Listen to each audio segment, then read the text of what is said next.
기도하시겠습니다. 하나님, 귀한 교회를 세우시고 여기까지 인도하시고 귀한 사제를 세우셔서 목양하게 하시고 특별히 교회를 섬기는 여전대의 헌신 예배로 함께 은혜 나누게 하심을 감사드립니다. 하나님 보내셨사오니 하나님 종을 붙잡아 주시고 감당할 수 있는 은혜를 더해 주시며 오직 복음만 증거되게 하옵소서. 종에게 학자 입을 주셔서 널리 이해력 있게 잘 전하도록 도와주옵소서. 성령이 인도하시고 붙잡아 주옵소서. 듣는 이들의 마음문을 열어 주옵소서. 예수님 거룩하신 이름으로 기도드리옵나이다. 아멘. 만나 뵙게 돼서 반갑습니다. 제가 예천 첫 끝에 문경화 경계 지역에 살다 보니까 이쪽으로 올 길이 잘 없어서 이 교회를 오랜만에 들어왔는데 너무 달라져 가지고 들으면서 눈이 시둥그레져 버렸어요. 지금도 얼떨떨한데 잘못하는 일이 없기를 바라는데, 지금 제가 너무 달라진 모습 속에서 이렇게 보면서 야, 역시 하나님은 때를 따라 역사하시는구나 하는 걸 새롭게 발견했습니다. 새 사람의 새 교회에 새 은혜의 역사가 있으리라 믿습니다. 교회가 은혜 중에 늘 부흥성장 발전하는 소식은 듣고 있습니다. 존경하는 최갑도 목사님을 비롯해서 온 장로님들 열심히 하시고 우리 최 목사님 또 어른 잘 섬긴다고 소문이 나가지고 누가 그래더라고 날 보고 분기성례교회 헌신예배 오늘따라 다른 데서 오라 그래가지고 내가 여기 먼저 반체터 간다 그랬더니 그러시다고 그 둘 최 목사님들 설교자한테 그거 잘못하면 큰일 난다고 해서 가지 말라고 그래도 약속을 해서 왔습니다. 오늘 이 빌립보 교회를 우리가 이제 소개를 하면서 말씀을 생각하려고 하는데, 바울이 2차 전도 여행 때 인간인지라 1차 전도 여행 때 개척했던 교회들 돌보면서 좀 편하게 목회를 하고 싶어서 이제 남갈라디아 지역에 1차 전도회는 거기로 가서 목회를 하는데 예수님이 주의 영이 허락지 않는 거예요. 그래서 그가 건강도 안 좋고 해서 밀리서 북갈라디아까지 갔다가 거기서 비두니아로 무시하고 해서 계속 밀리다가 드로아까지 가잖아요. 드로아에 가서 마게도니아 지역에 있는 사람이 오라고 손짓하는 걸 보고 아, 저리로 건너가라는 갑다. 그래서 건너가서 세운 첫 번째 교회가 이 빌립보 교회예요. 그러니까 마게도니아 지역에서 첫 번째고 유럽에서 첫 번째 교회로 그렇게 우리가 이해할 수 있습니다. 거기에 이제 저 아시아의 도라데아 성에 있던 자주색 비단을 받은 루디아를 강가에서 기도하러 갔다 만나서 그를 통해서 이제 교회가 같이 설립되어지잖아요. 근데 그 교회가 세워지고 나서 참 특징이 있는 교회 중에 하나인 것은 바울이 거기를 떠나서 데살로니가에 가고 베레아로 갔다가 아덴으로 갔다가 고린도로 가고 이러는 동안에도 많은 후원을 했지만은 바울이 3차 전도 여행 마치고 예루살렘에서 체포돼서 거기서 구류로 되어 있다가 그 다음에 가이사랴에 가 옥고를 치우다가 황제에게 가서 재판받게 돼서 로마 옥에 가 있을 때도 선교비를 꾸준히 보내준 교회가 그 교회예요. 그러니까 이 빌립보 교회는 선교 자라기로 특징이 있는 교회입니다. 대충 아마 한 몇 번 듣고 끝내버리는 것이 아니라 바울 일생을 그렇게 후원해 줬던 그런 교회예요. 그래서 바울이 여러분 가지고 계신 성경 4장 15절에서부터 18절에 보면 그렇게 기록합니다. 빌립보 사람들아, 너희도 알거니와 복음의 시초에 내가 마게도니아를 떠날 때 주고받는 일에 참여한 교회가 너희 외에 아무도 없었느니라. 데살로니가에 있을 때도 너희가 한 번뿐만 아니라 2번이나 나의 쓸 것을 보내었도다.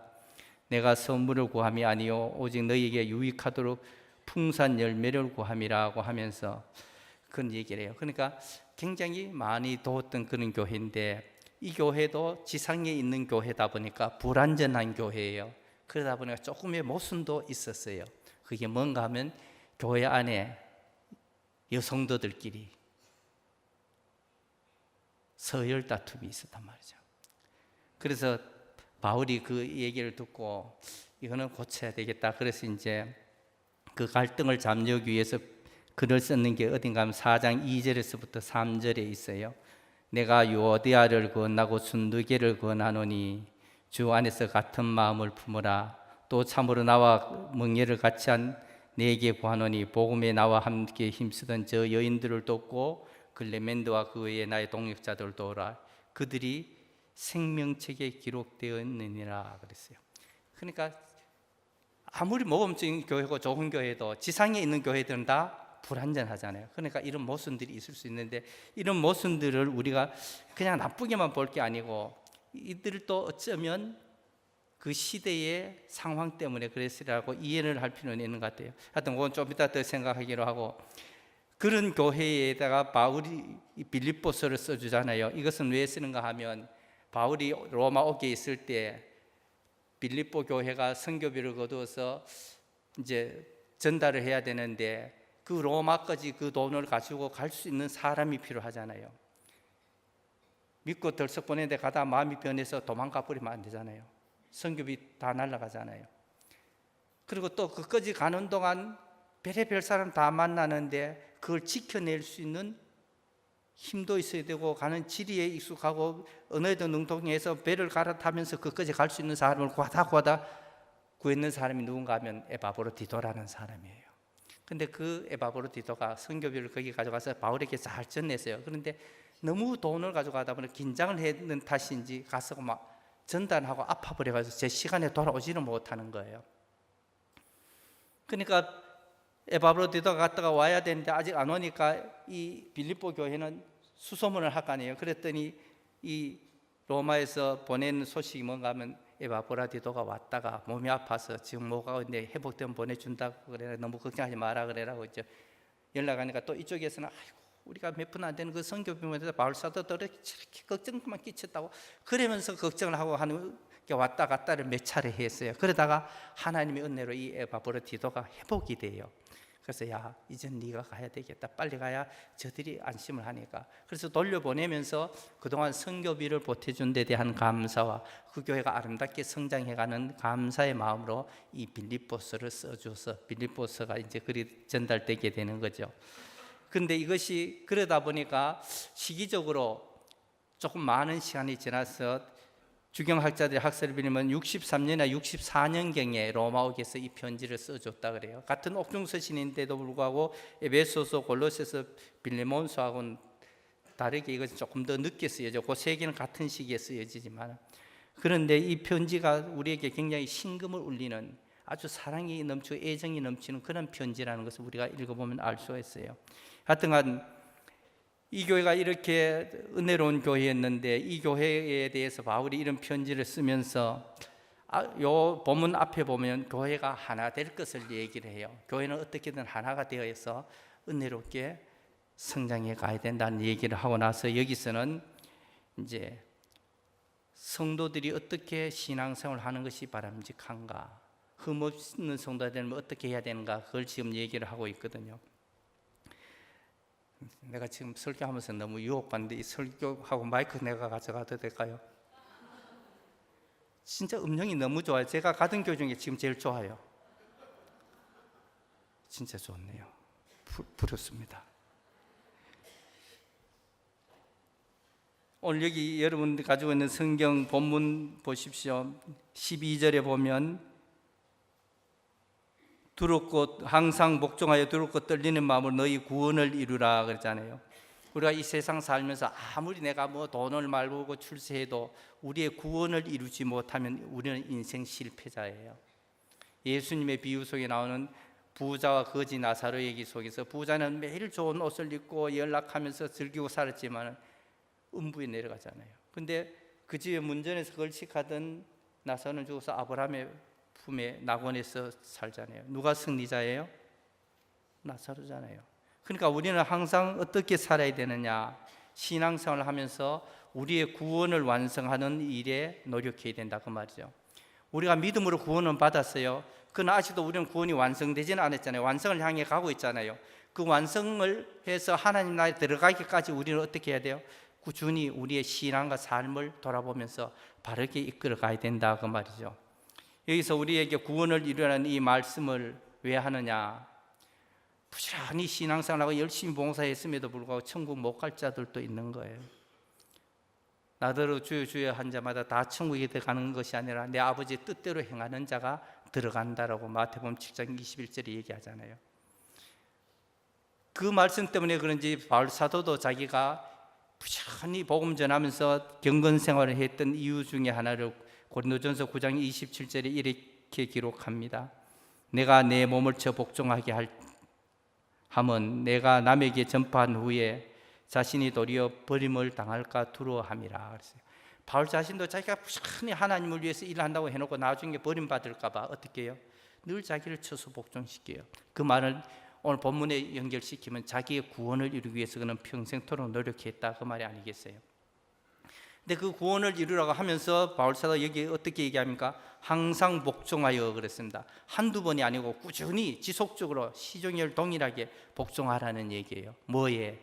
하나님의 복음에, 하나님의 말씀에 복종하라는 거죠. 여기서 복종하라는 말은 나의 선택의 의지가 없어요. 무조건 따르는 거잖아요. 근데 성경에 보면 신앙생활에 큰 틀이 두 개가 있어요. 하나는 믿으라는 거예요. 잘 믿어야 된다는 거죠. 그 다음에 믿으면 바르게 살아라는 얘기예요. 그러니까 신앙과 행위가 균형을 이루라는 얘기예요. 이게 바울 사도가 그 서신을 쓰면서 항상 취했던 형식이에요. 앞에는 서술형으로 해서 이라 뭐 이렇게 설명을 하면서 믿을 것을 교리적인 얘기를 해놓고 뒤에 가면은 하라는 말로 아니면 하지 말라는 말로 명령형으로 쓰여지거든요. 왜 그러냐? 복음은 우리가 듣고 믿고 그대로 살아가는 거예요. 그래서 복음에 복종하라는 말은 뭐가 있어요? 우리가 꾸준히 잘 믿고 잘 살아라, 그런 얘기 아니겠어요? 왜 이런 얘기를 빌립보 교회에게 하느냐? 빌립보 교회 교인들 중에 이 말을 들어야 할 필요성이 있다는 걸 바울이 깨닫지 않았겠어요?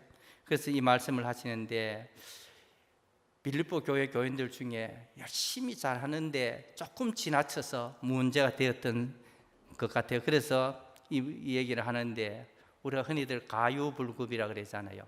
지나치면 모자란 것만 뭐하다고요. 열심히 잘하는 거 중요해요. 일 많이 하는 거 중요해요. 그러나 더 중요한 것은 덕스럽게 해서 교회가 평안하도록 만드는 게 잘하는 거예요. 내가 누구라고 하면 여러분들이 다 알 수 있는 사람이어서 누구라 소리 아니에요. 그분이 목회하던 교회에서 교회 아침 식사를 준비하다가 한판 난리가 났어요. 근데 그 구체적인 얘기는 제가 안 할게요. 그 사건 때문에 그 교회가 굉장히 오래도록 상처를 입고요, 회복하는데 한 4년이 걸렸어요. 교회가 한번 휘청하면요 쉽지 않아요. 그렇기 때문에 온 교회 성도들은 모두 다가 늘 긴장하면서 신앙생활에 남에게 피해를 주지 않으려고 해야 된대요. 왜 이런 피해를 주느냐? 자기가 남보다 낫다라는 생각이 있다 보니까, 더 잘한다는 생각이 있다 보니까 돕는다는 게 그렇게 오해를 살 수가 있더라, 그런 얘기죠. 요한복음 2장 17절에 가면 이렇게 기록합니다. 제자들이 성경 말씀에 주의 전을 사모하는 열심히 나를 삼키리라 한 것을 기억하더라. 그랬어요. 유대인은 주의 전에 대한 사모하는 열심이 너무 지나쳐서 예수님도 못 알아보고 성전에서 그런 매점매석하면서 오히려 문제를 일으켰다고 말이죠.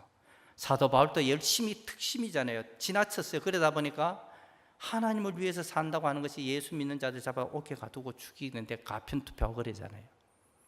지나친 열심은 모자란 것만 못하다, 그 말이죠.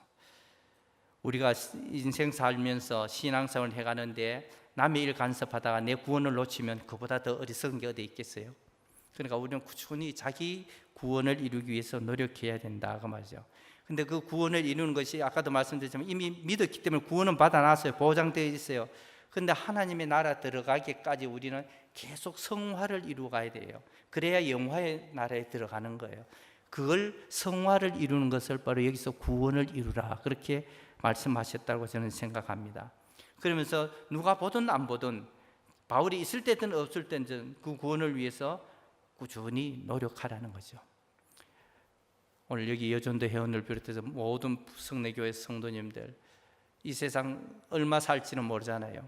근데 우리가 그 구원을 이루어서 주님 나라 갈 때 부끄럽지 않아야 되지 않겠습니까? 함께 성화에 노력하셔서 구원을 이루는 일에 최선을 다하셔서 주님 나라 갈 때 부끄러움 없는 여러분 되시기를 바랍니다. 두 번째 여기서 전하려고 하는 얘기는 뭔가 하면, 교회에 일을 할 때 원망과 시비가 없이 해야 된다라고 13절과 14절에 얘기를 합니다. 근데 이 이야기를 하면서 교회 모든 일을 원망과 시비가 없이 하라는 말은 빌립보 교회 안에 이런 말을 들어야 될 자들이 있었기 때문인데, 그것이 아까 제가 말씀드렸잖아요. 유대와 순두계 그런 사람들이라는 거죠. 근데 여기서 그 얘기를 하면서 하나님이 참 의미심장한 얘기를 우리에게 전해줍니다. 여러분 한번 같이 보십시다. 13절, 너희 안에서 행하시는 이는 하나님이시니 그랬습니다. 너희 안에서, 교회 안에서 모든 일을 행하시는 이는 하나님이시라는 거죠. 하나님이 교회에서 모든 일을 진행해 가신다는 겁니다.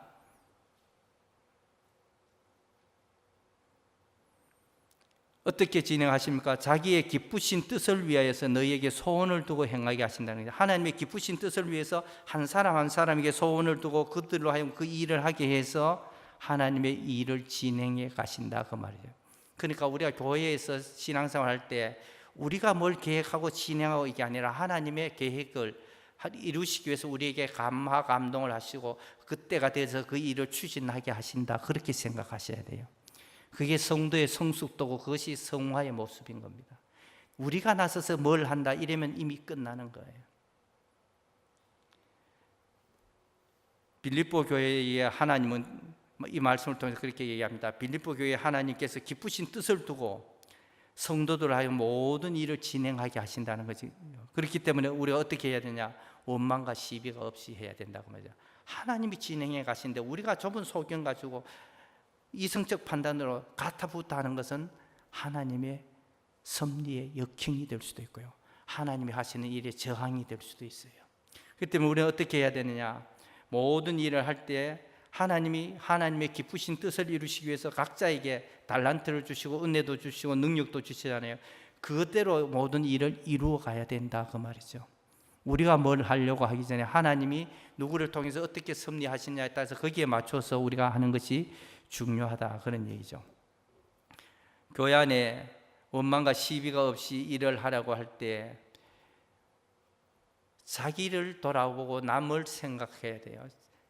남의 약점만 보면 항상 문제가 생기는데 남의 장점을 보면 문제가 안 생긴다고 그래요.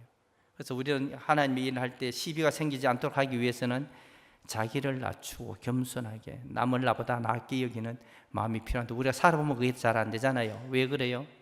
우리도 사람이기 때문에 그래요. 인간이기 때문에 감정을 가지고 살고 있잖아요. 그러다 보니까 그런데, 그래도 우리가 그런 실수를 하지 않도록 하는 것은 중요한 거죠.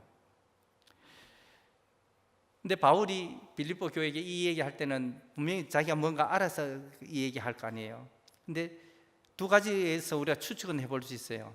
에바브로디도가 와서 이런저런 얘기하다 이 얘기를 해줬을 수도 있고, 하나는 성령의 감화 감동하심이 있어서 그 교회를 놓고 꾸준히 기도하다 보니까 그런 것이 느껴져서 이 얘기를 했다, 그렇게 볼 수도 있어요. 그러나 중요한 것은 우리가 하나님이 일하실 때 우리가 나서지 말아야 할 것은, 우리가 나선다고 일이 되느냐 안 되고 오히려 이 일을 그르치고 교회만 시끄러워지기 때문이에요. 모세가 출애굽해서 나왔는데 홍해에 이르렀잖아요. 앞에는 홍해가 가로막히고 양쪽은 협곡이고 뒤에는 애국 군대가 추격해 오니까 사람들이 어떻게 합니까? 돌을 들여서 모세를 치려고 하잖아요. 그때 모세는 뭐라고 말합니까? 가만히 있어서 여호와께서 오늘 하시는 일을 보라고, 다시는 애국 사람 안 보게 될 거라고 그러잖아요. 근데 사람들이 생각할 때는 배라도 어때 뚝딱 끓여 만들든지 뗏목을 만들든지 다리를 놓든지 그래 이 얘기하면 좋겠는데 그것도 안 하면서 가만히 있으라 그러니까 어느 죽는 걸 보려고 이런 생각을 가지고 모세를 향해 돌을 두고 치려고 그러잖아요. 그런데 하나님이 그 모세에게 그 말씀을 하시고는 어떻게 합니까? 그들이 가만히 기다렸더니 홍해를 쫙 갈라지게 해서 건너게 만드셨다는 거죠. 우리가 교회 일을 하려고 하면 이런저런 이론이 많아요. 여존대에도 마찬가지로 여론이 많아질 수 있어요. 그때 우리는 어떻게 해야 돼요? 잠잠히 하나님께서 어떻게 진행하시는가 기다려야 돼요. 그러다 보면 하나님께서 때를 따라 돕는 은혜를 주셔서 모든 일이 원만하게 만들어 주신다 그 말이에요. 근데 어느 교회라도 가보면 나서는 사람이 좀 있어요. 나서기 좋아하는 사람인데 그 사람들 때문에 사실은 교회가 시끄러워져요. 근데 이 교회는 없으라고 생각합니다. 이 교회 해놓은 거 보니까 없어서 잘한 것 같아요. 있으면 이것도 힘들거든요. 제가 아는 모 교회는 건축하고 나서 교회 장로님들이 딱 6대6으로 갈라져 버렸어요. 노예가 가서 건면하고 수습해도 안 되고 이래 나중에 판결을 했는데도 또 약하다고 이래 총회까지가 총회에서 출교 명령이 내려져서 장로님 6명이 출교를 당해버렸어요. 왜 그래요? 자기가 똑똑하다고 나서다 보니까 교회가 한 4년을 어렵게 된 거예요. 그러니까 그 동안 많은 교인들이 왔다가 떠나가지고 절반이 되어버렸어요. 우리가 교회 일은요, 누가 뭐라 그래도요, 원망과 시비가 없지 않은 사람이 잘하는 거예요. 그러니까 하나님이 일하시도록, 하나님이 해결하시도록 맡겨놓고 꾸준히 기도하다 보면 모든 일이 은혜롭게 될 줄로 믿습니다. 교회는 항상 평온을 유지해야 돼요. 평안한 가운데 든든히 서가는 게 중요하죠. 그러려고 하면 신앙생활은 덕스러움이 있어야 돼요. 신앙생활을 하면서 덕이 부족하면 문제가 되는데, 이 빌립보 교회는 아까 말씀드렸던 대로 4장 2절과 3절 보면 요대야와 순두계라는 사람이 있었는데, 제가 아까 그분들도 어쩌면 그 문화적인 피해일 수 있는데요, 그 마게도니아 지역은 옛날부터 부인들이 한 말에 따라서 어떤 저지를 했으면 법적 제재를 안 받았다 그래요. 우리 마하나님이 시켜가지고 그랬어요. 그러면 잘못해도 끝난다는 거죠. 여성이 그만큼 권위가 있었어요. 그래서 아버지 성을 따르는 게 아니라 자식들이 어머니의 성을 따랐고요.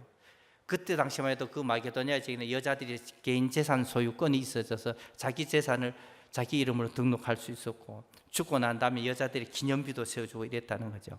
그러다 보니까 여성이 좀 말빨이 세웠는데, 그게 집에서만 그랬으면 좋은데 교회까지 와서 그래서 문제가 된 것 같은데, 아마 그들도 그러고 싶어서가 아니라 이 신앙생활을 이렇게 잘해서 교회를 섬긴 것을 보면 아마 문화적으로 그러다 보니까 조금 절제가 부족해서 그렇지 않았는가, 그렇게 생각합니다.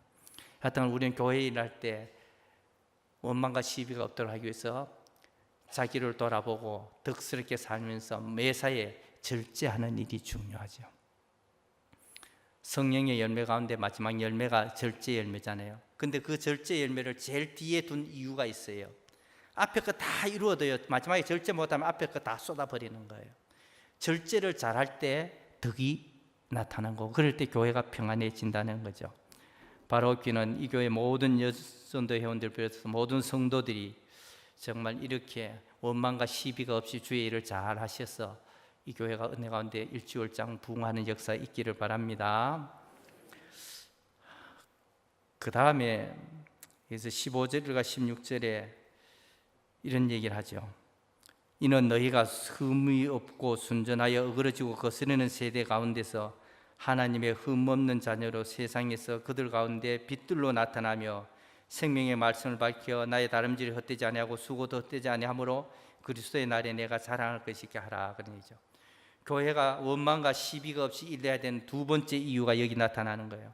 우리가 살아가는 세상은 어그러진 세상이잖아요.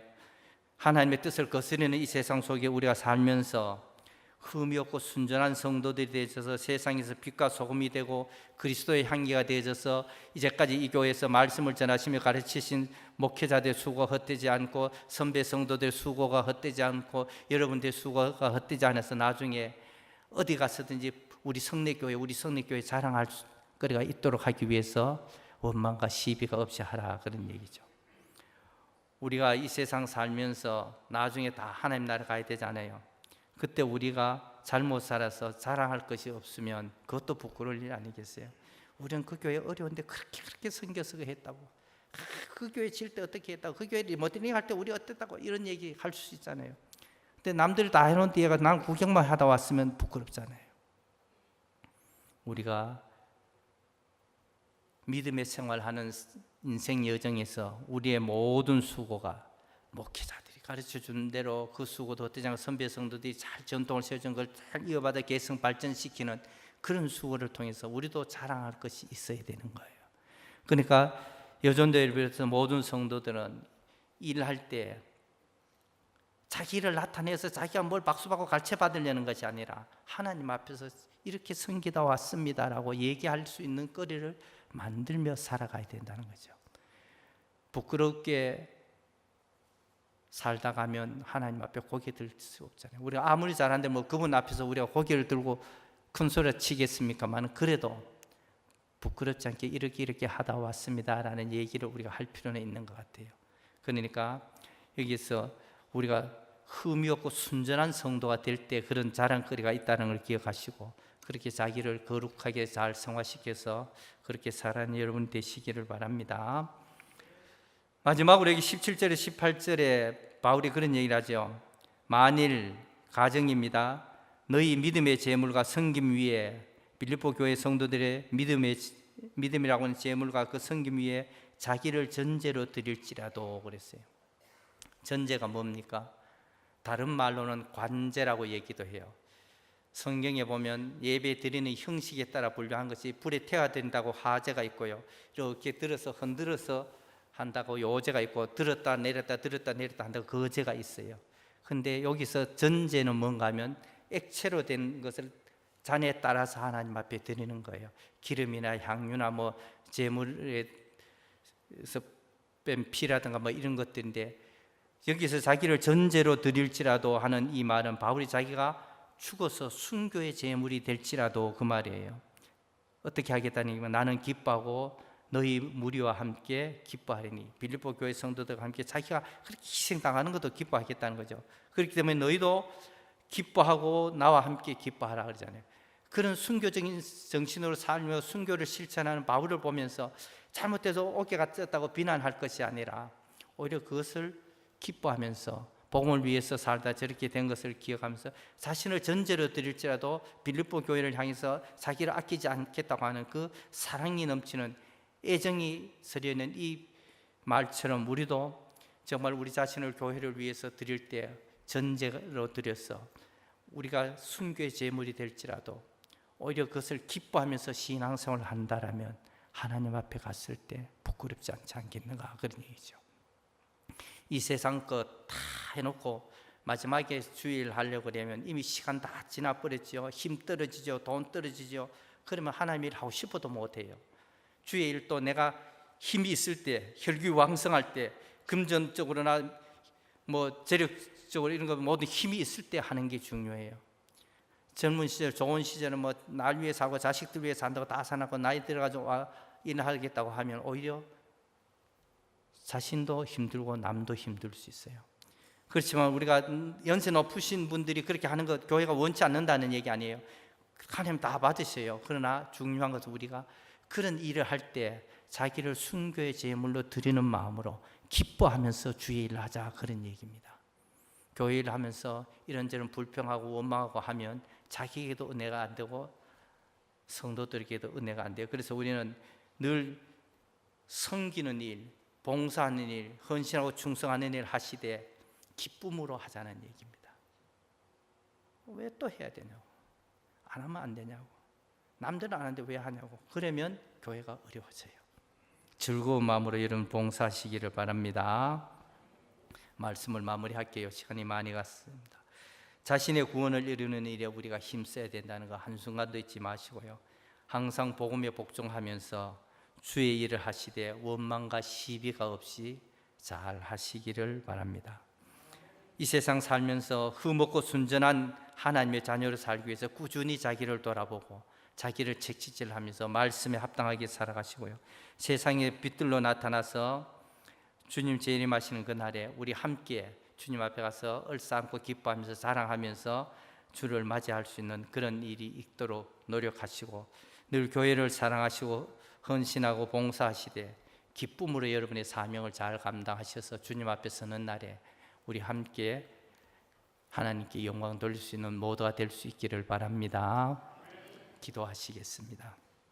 하나님, 귀한 말씀 상고하였습니다.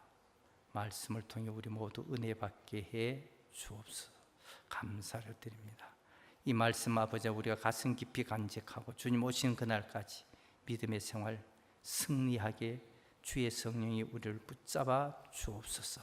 성내 교회가 든든히 서가게 하시고 부흥 발전하게 하시고 이 여정들을 통해서 더욱더 교회가 새로워지며 전도의 문이 활짝 열리고 많은 자들이 이곳을 향해 찾아올 수 있게 해 주옵소서. 섬기는 목사님과 장로님들 모든 재직들 붙들어 주시고 복 내려 주시고 가정의 우환 질고 염려 근심 걱정 다 사라지게 하시고 늘 기쁨으로 감격 속에 살아가게 하옵소서. 경영 위에 함께 해 주시고 복 내려 주옵소서. 모든 성도들의 삶이 형통하고 복되게 하옵소서. 예수님 거룩하신 이름으로 기도드리옵나이다.